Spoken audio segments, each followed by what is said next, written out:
Hey, Fort Hays State fans, this is Rod McMullen, the manager of the 6D Speakeasy in Yerington, Nevada, the only bar in America dedicated to Fort Hays State. Tonight, we have a drink that we've designed for you that we're going to mix up. It's called a Tiger's Claw, of course, and we start with the cran grape mixture.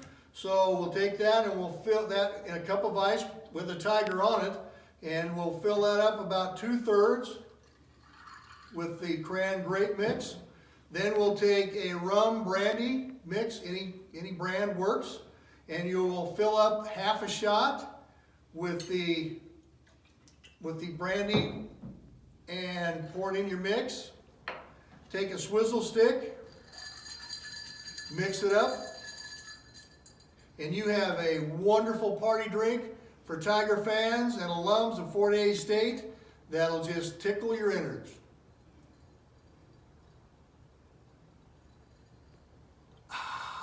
Come see us.